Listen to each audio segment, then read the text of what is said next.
Ghost, Aliens, and Beyond.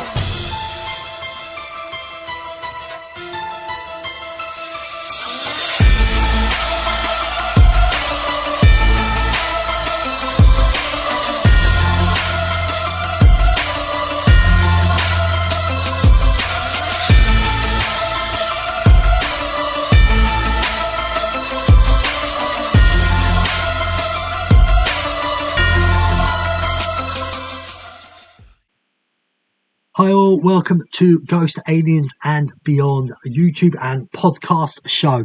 Now, you may be noticing if you're watching on YouTube or if you're even listening that you can't hear Simon. Now, that's not to say he's not on this episode. He's actually on part 2 with our guest Jamie, and trust me people, you'll wanna definitely listen to that. It was absolutely awesome. But while I'm doing this bit on my own, it's going to be a teeny bit different. I'm not going to read anything, tell you anything. I'm just going to ask a few questions to you, the audience out there, to try and improve this show. Now, we're in season 2, as you know. It did change from just being me on my own and a guest, and then Simon became part of it. And thank you, Simon, for joining up. But what I'm looking for is feedback now. What are you thinking about this show? What's your personal opinion? What do you think we can improve? What would you like us to add? What would you like us to take away?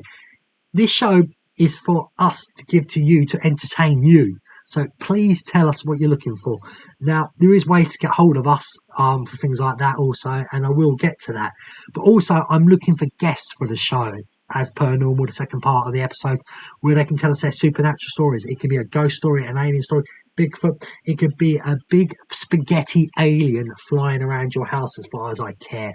As long as you think they're true or they are really happen to you, that's all we want. We don't want made up stories, obviously. But what I would say is it doesn't have to be your own story. It could be a friend or family members that you've heard who may have listened to the podcast, maybe too scared to come on, or either they've told you at some point in your life and you've remembered it and you'd love it to share it to us. So please, oh please, come on board and give it a go. Now, you're asking yet again, how do I do that? Well, there's 2 ways of getting in touch with us. There's email, which is ghostaliensandbeyond@gmail.com. And there's also, and when I say and, it's AND. There's Twitter, another easy way of getting hold of us. And the Twitter handle is at GAaB podcast, so GAaB podcast. Now, we're always looking for guests, as I say, and we're looking to improve the show. So feedback from you, please. If you're watching on YouTube right now, guys, could you give the video a thumbs up or a dislike? Either way, it gets it out to more people. As I say, share it to your friends, family, groups on Facebook who you may find it interesting for them. Check out the other shows like the Epic Florida Project on Epic Shows, where me and Simon talk all things Florida news for theme parks and entertainment. Then we've got Rant Football, which is coming to an end very, very soon, where 8 of us got together predicting football, soccer, Premier League scores to see who could be the best this season. And then our new show, I should say, Rant Sports. Now, that is not children friendly. There's a lot of swearing in it. The change of cast is going to be great. We're going to debate, disagree on a sports we're not even experts on, but that's the fun of it. What I will add, though, people, episode 1 is very soccer football related because the week it came out, there was so much news. But we are trying to do every sport on there, as in football, American football, basketball, boxing, wrestling, you name it, tennis, anything you can think of. We're going to talk about it and try and rant and give our opinions and agree and disagree with each other. Now, yet again, if you're listening to this on a podcast app, though, of your choice, if it does a rating system, if you give us a good rating and a comment, it will get it up the rankings and get it out to more people. So as I say, this first part was just pretty much me asking for your input to get back to us, to tell us how to improve this show. Now, let's move over to part 2 with Jamie, who's part of the After Dark podcast network, who's going to be telling us all his supernatural stuff he's fascinated by. Also, go and check out his podcast, Pits and Gigs podcast. So, guys, straight after this break, me, Simon, and Jamie talking all things supernatural. See you guys. Hi all, Hello and welcome back to Ghost Aliens and Beyond, and for a second time ever Simon's coming for this part. The reason behind this, guys, is if you can see my eyes, if you're watching on YouTube, I'm dead to the world, literally. I'm so tired. We've got a fantastic guest today, another member of the After Dark podcast network. Jamie, welcome. Hi there, thanks for having me on. It's fantastic to have you on, mate. Obviously we had a bit of a problem last month, family problems, but I presume that's all good now though, isn't it? Yeah, me overreacting about little things, you know. First time parent. Well, anyway, family always comes first, mate. Totally agree. Oh, yeah. So, guys, pretty much, Jamie hasn't actually got his own personal story. He does believe in certain things, but he's done a bit of research into something in his own area, what I think sounds really interesting. So, Jamie, over to you and explain it all.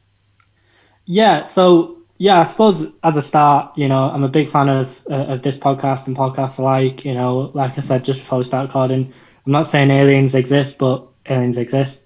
And this kind of story is a huge part of the town I'm from. So it's a case from my hometown of Todmorden, which is in West Yorkshire, or Lancashire, depending on who you ask, because Todmorden is on the border of the two counties. And I think if you ever meet anyone from Todmorden or in and around the Todmorden area and you ask them about two names, which is Alan Godfrey and Zygmunt Adamski, you're always going to know exactly what that is. That's your man who, and I'll tell the story. So the story is almost split into two different cases, which made one massive, interesting case. So we'll start with the Zygmunt Adamski and then how that relates onto it. So Zygmunt Adamski was a coal miner in Tingley who disappeared from his house when he went to go and get some potatoes on June the 6th, 1980.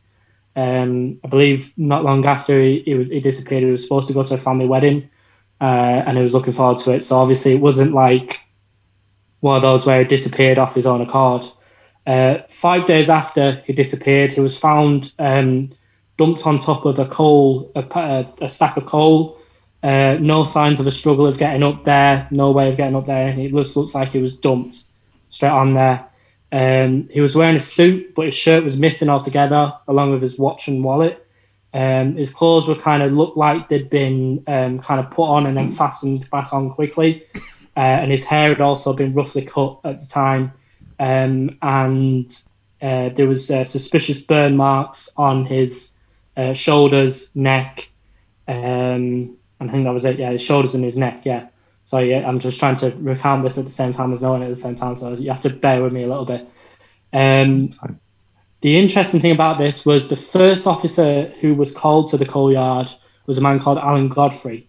So if you remember that name, we'll take that name, Alan Godfrey, and just put it at the back of our minds for now. So Adamski obviously was found at the scene dead. No sign of getting on top of this coal. He'd just literally been dumped there with all these suspicious things around him. The coroner, who was James Turnbull, said that it was one of the biggest mysteries of his career because they couldn't figure out how he died.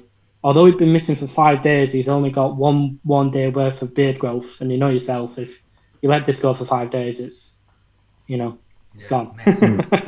So it's only got 1 day worth of beard growth. And they also found strange ointment around his burn marks, which when they did a forensic analysis on it, they couldn't find any reason, any kind of medical properties for this ointment.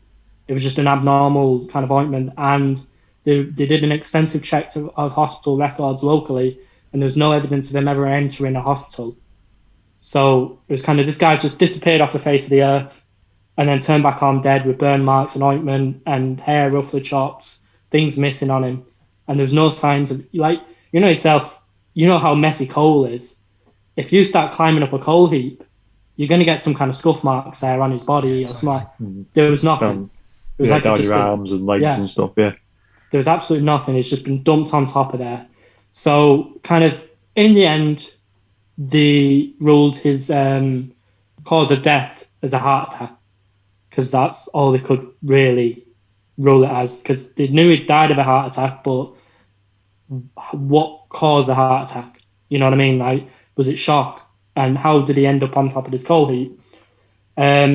Coincidentally, Zygmunt also shared a surname with a Polish-American UFO researcher and contactee, George Adamski.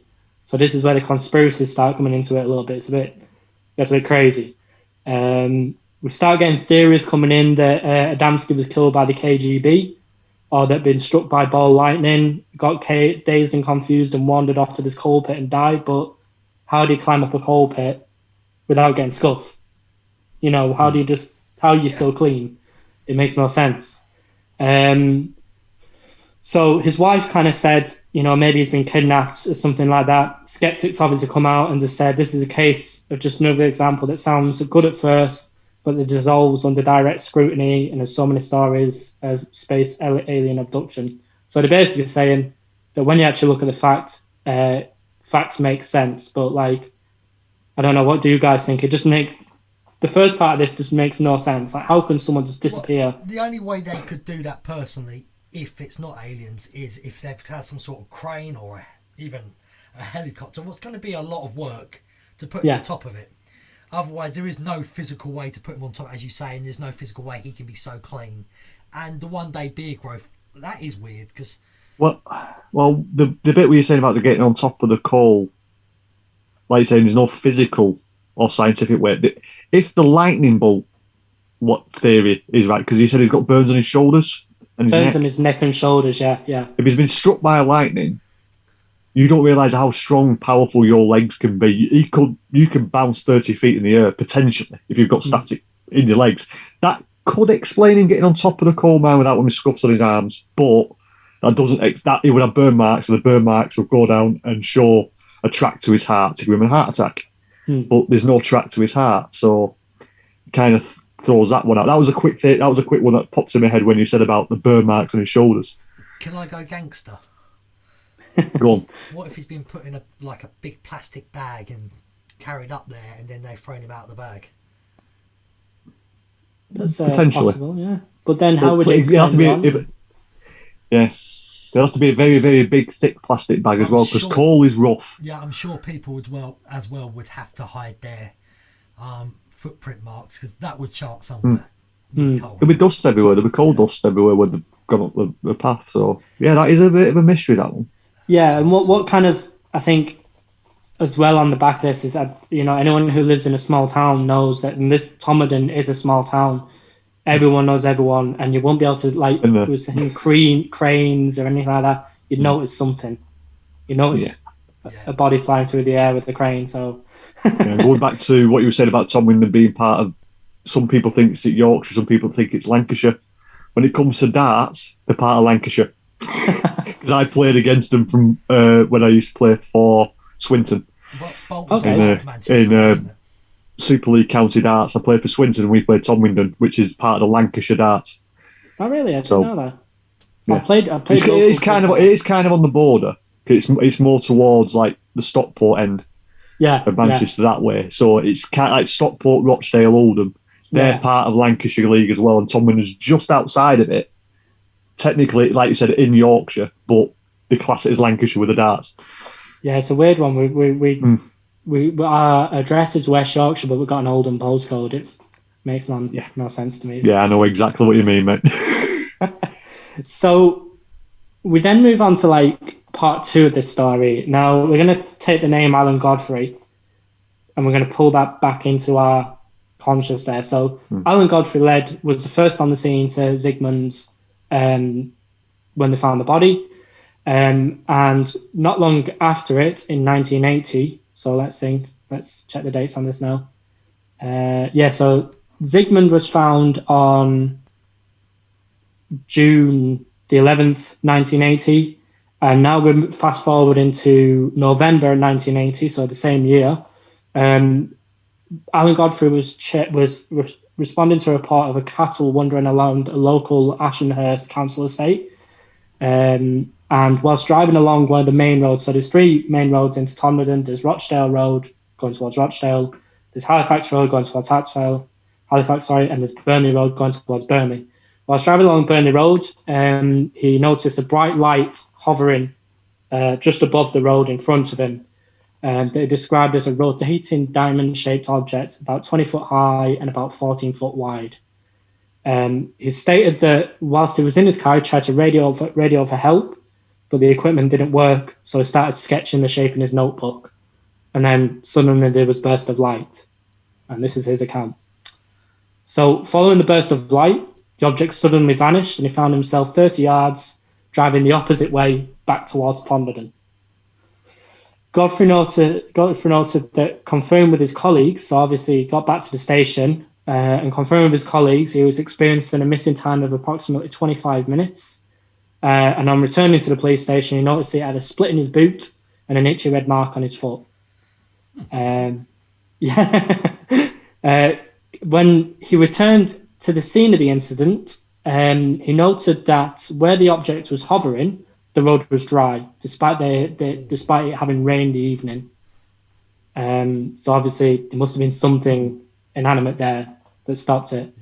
Yeah. Later accounts actually emerged that a local bus driver, whether or not this is true or not, the local bus driver claimed to have witnessed the aftermath of the UFO landing, and 3 police officers out searching for a stolen motorbike above the moors near Halifax, which is about half an hour down the road, observed a steel blue light, and officers in Littleborough and Cliventure saw the same orb passing through the valley on this night. So maybe something happened there. After the event took place, Alan received a lot of animosity within the police force, and despite being insistent this happened, which I think gives credit to what he actually saw, because the police force actually tried to section him under a mental health act and tried to fire him, put him in a mental health hospital and ban him for the police station. And he still to this day is adamant he saw what he saw. So, I mean, to me, that adds a bit of a layer of truth of what he's actually seen here. Not long after it, he had a hypnotic regression organised by a local solicitor called Harry Harris. That's hard to say. to recall the events of the 25 minutes, and I have to say, if you believe in the likes of supernatural beings, when he went under the hypnotic, it's chilling. It's absolute chilling when you think about it. So he recalls being enveloped within the intense white light that he saw.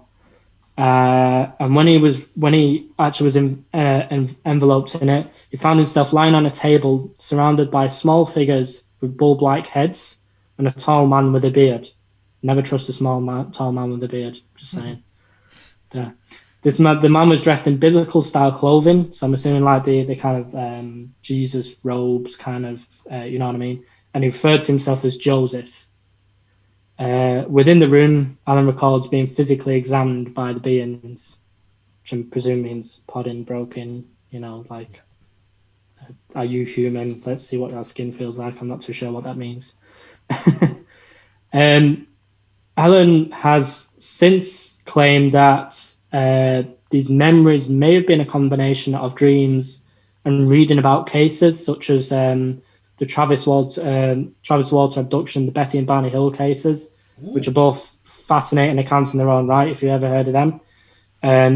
But my question to this is he just saying that to appear sane in a world of skeptics? Because sometimes it's like you come out with all these crazy things and it's very hard to make these things up in your mind. Remember, also in a time where this isn't huge in the mainstream media, we're not seeing alien stuff every single day. So it's not like now where everything's sci-fi, we've seen Star Wars and stuff. Has he now come out and said, no, this is all just a bit of a dream, just to like say, I'm not insane, So it should also be noted that just 4 weeks after the incident with Alan Godfrey, the notorious Rendlesham Forest incident occurred. So I don't know if you know much about Rendlesham Forest. Because I've never heard about it. So the Rendlesham Forest incident, and I'm really going off script here, so I'm just trying to remember this Rendlesham Forest one here. So the Rendlesham Forest incident happened at RAF Bentwaters in Suffolk, outside of US Air Force Base, and if I remember rightly, the alarms were sounded one evening, and the patrolling guards entered the forests, entered Rendlesham forests, and were confronted by a small metal craft hovering in an opening in the forest. And obviously, it had inscriptions on it, on the craft.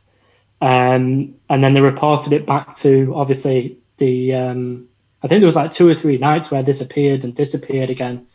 But that's up there as like one of the most notorious UFO sightings in the UK because of the stature of the people who reported them. These were like high level guards who reported seeing this. It's almost like, it's like at the scale of, I don't know if you know, recently there was the leak of like military documents saying that like UFOs are actually spotted. There was a big leak recently. It was like that kind of level where it's like, holy poop, these guys are so high that, you know, you've got to believe them almost. So that kind of happened around the same time, 4 weeks after. So I'm just wondering, were we in a period like with Alan Godfrey and obviously Rendlesham happening at the same time? And I've got a few other things there, that extraterrestrials had their own space race, like we did, you know, back when we had Apollo 11 and everything, and they was exploring our, you know, planet, and it just happened to be a big wave at that time, you know. Yeah, well, it's going back to the one we said we're in the valley. That valley runs all the way through the West Pine Moors up towards Winter Hill, which is just over, literally. You can't see this, but it's just there.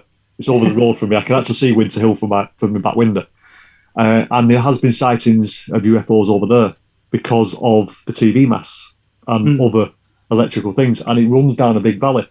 So when you were saying about that valley where you saw that light and you saw that something just hovering, that wasn't new to me. I was just trying to make sure it was connected with the Rivington one, and there's actually been sightings in Rivington since the 1980s recently, and up to 6 months ago as well. There's been a sighting from a young 18-year-old. Whether he was drunk, I don't know, but there is. So I think I think they're linked. I think these things around the moors and around on the hills, the UFO sightings, I think they're personally linked. It does sound like a hotspot for an area for it all. Yeah, I mean, all our beacons, haven't you? You've got Rivington Pike, Turton Tower. You've got obviously the ones over. I don't know the names of the towers and different things over towards your end, but at this end you've got a lot of hills with just old buildings. That what they're up there for. Like Rivington Pike's the nearest one to me. It's a building. I'm like, it's like a house on top of a hill. But the hill is the biggest hill in the whole of the northwest. Well, the Bolton area. It's like, what's this house doing on top of it? Yeah, we've got Studley Pike near us, which is a similar thing. It's just like this tower. I know. Eventually, it used to be used to light beacons, for warnings back in the 1700s and 1800s. But there's a lot of hyperactivity around that area, and I think it flows down south towards where you're saying as well, near the Tomlin area and Burnley Road and Radcliffe, because it all Rochdale, because it's all. It sounds like it's a big area, but it's not. It isn't. If you know what I mean. Isn't. And I was looking through. You know, you were saying there about the amount of activity. I was looking through, kind of. There has been a ridiculous amount of sightings since then. You know, from high-ranking officials, a lot of police officers. You know, there was one in 2003 above Tomlin again, where lights were spotted. There was one in Halifax, just down the road from us, in 2004. A police officer saw a very bright blue flashing light in the sky, which darted towards Keighley. You know, in 1995, someone found an object hovering above their back garden in Halifax, and then that shoot off towards Salisbury Bridge. So, I mean, I suppose it can't be much. It can't be a coincidence that a lot of different higher officials and even lower end people who are just reporting it to the tabloids are seeing these things. I can't see there being a coincidence with it. So it could be a hive. I think in terms of Alan's case as well, the fact that in the same evening, well, there's a few things that kind of link together on Alan's case that make me kind of go, well, obviously it's notorious in Todmorden, everyone knows Alan Godfrey, but like there's the evidence to me, like one, police officers in Halifax saw the blue lights at the same night that he saw the craft. There's the evidence of the time missing and the split boot and the itchy red mark. Where would that come from? There's the evidence of he went back to the site, the road was dry. How could the road be dry? In the exact shape of the hovering, object. It all adds up to something was there. Something had to have been there. It's just that he's documented it, and then, like you said, he's been ridiculed for documenting it. And it's like, do we want to ridicule these people or single them out?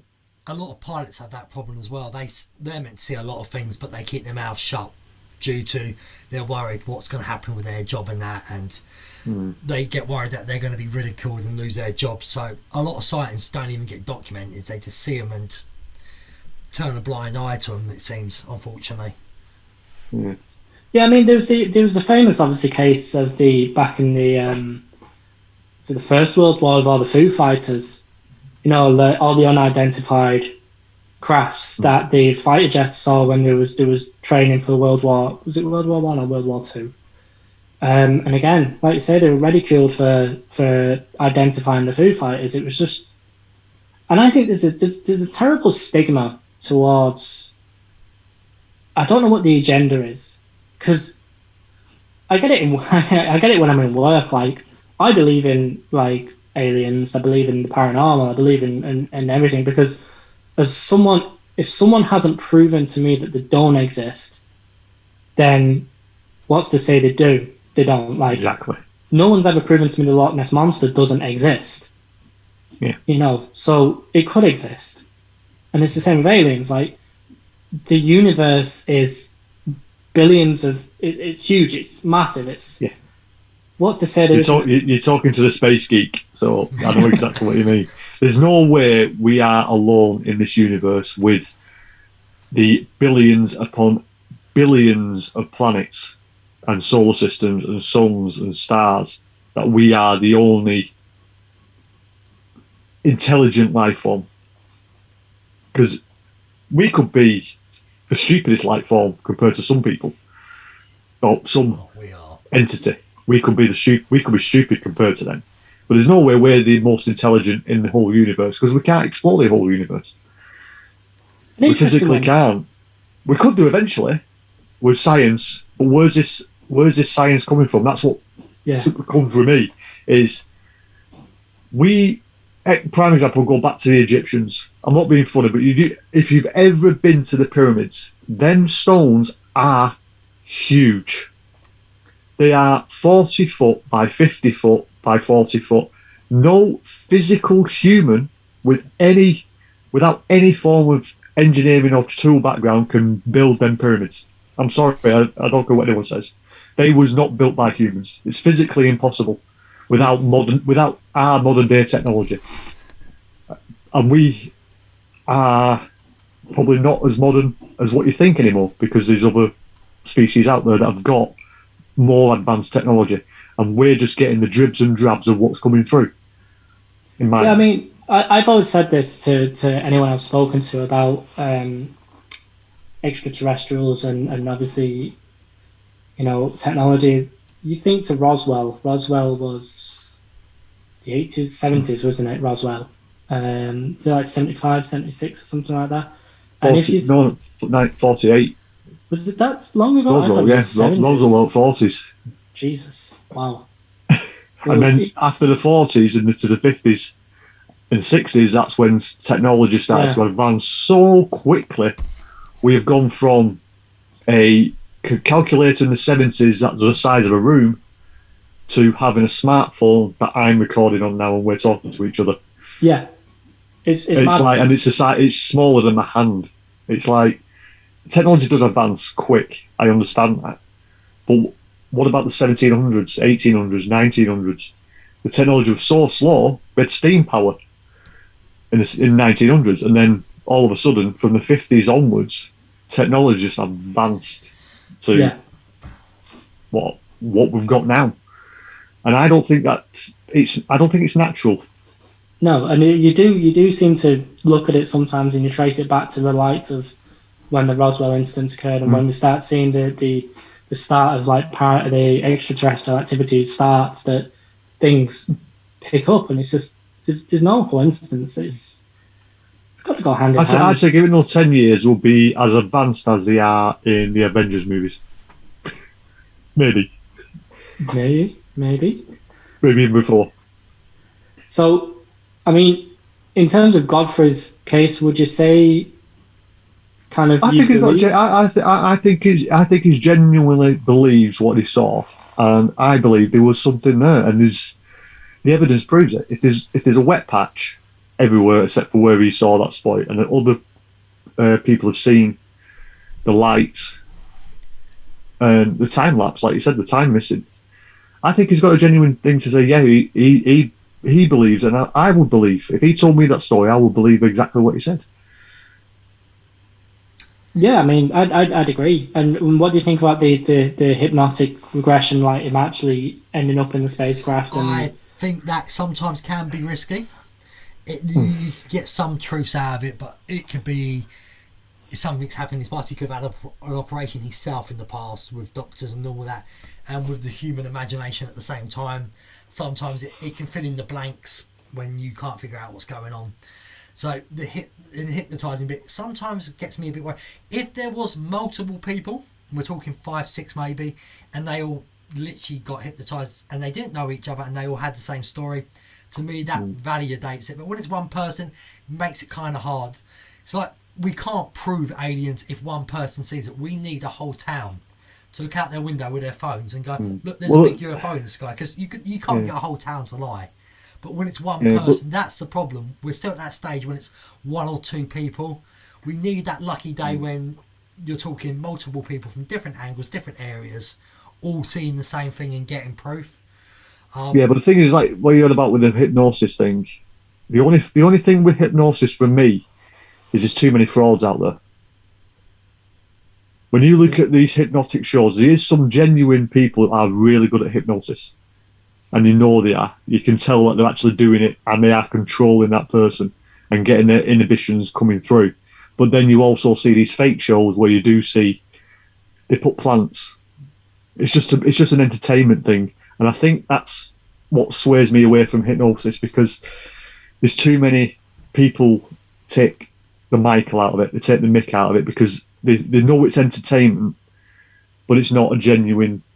Not that it's genuine. That it's can be manipulated. That makes sense. I suppose that's why you wouldn't go and see a hypnosis at the Pleasure Beach in Blackpool. Exactly. Yeah.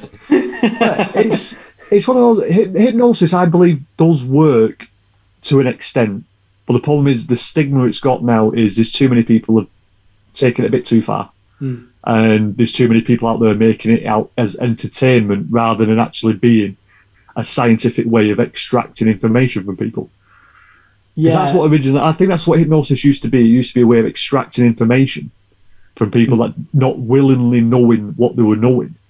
But now it's just been escalated to this entertainment factor, and that's what makes it uncredible for me as hypnosis, knowing what it's doing, because all hypnosis, when it comes to a lot of these alien, what do we call it? These alien encounters, the encounters or abductions. They all have a very similar vibe, that they were on a table, they had people around them that didn't look human.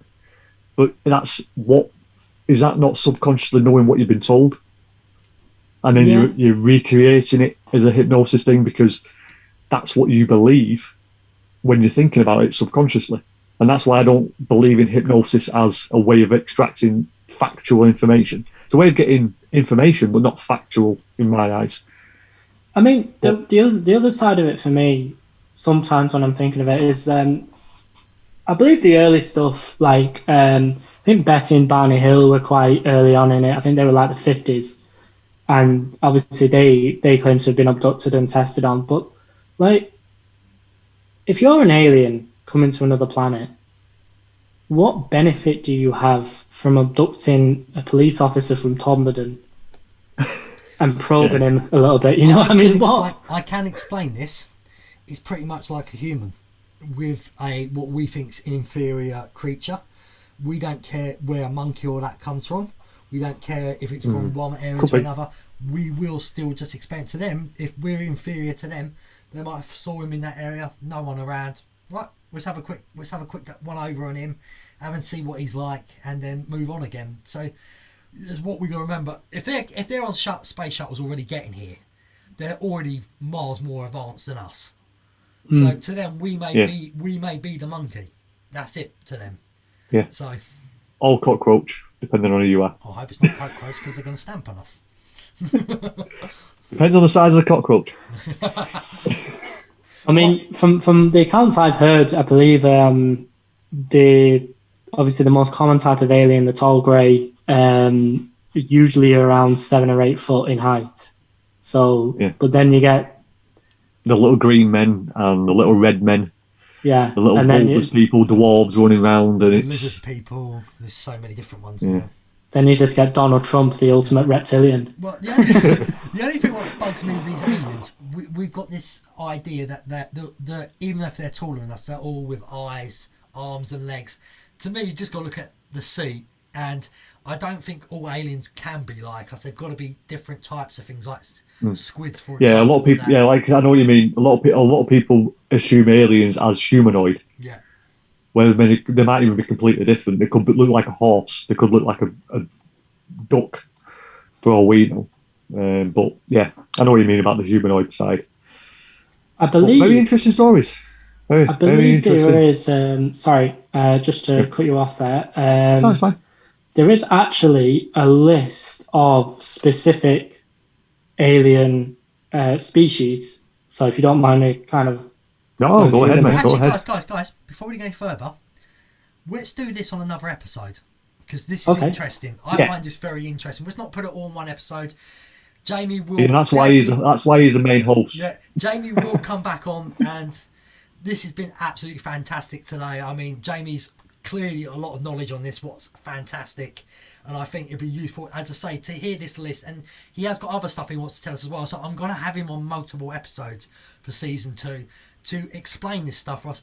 But as for this point, we're going to leave it here. So Jamie, quickly plug all your stuff right now, your own podcast, your band, everything. Go for it.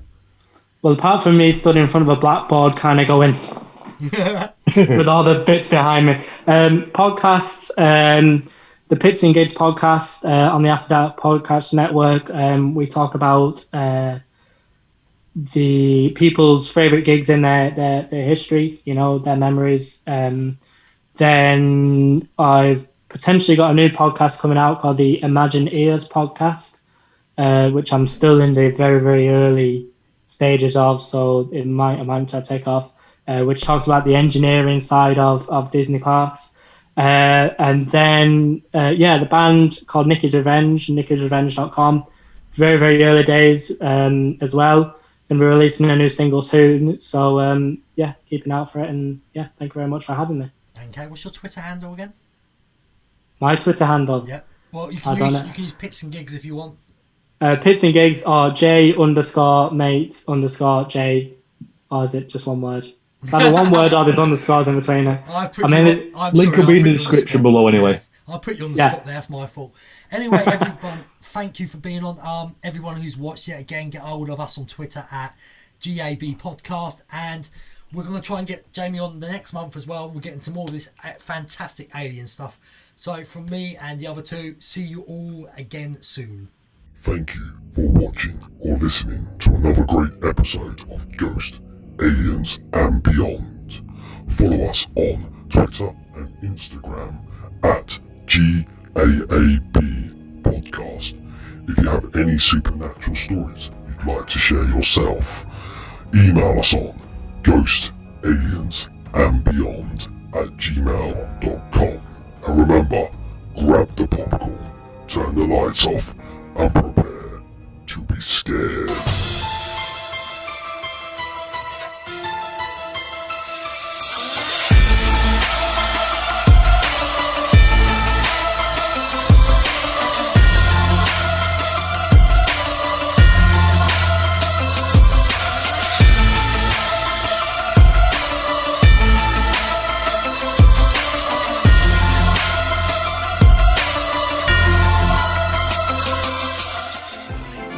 This podcast is part of the After Dark Podcast Network.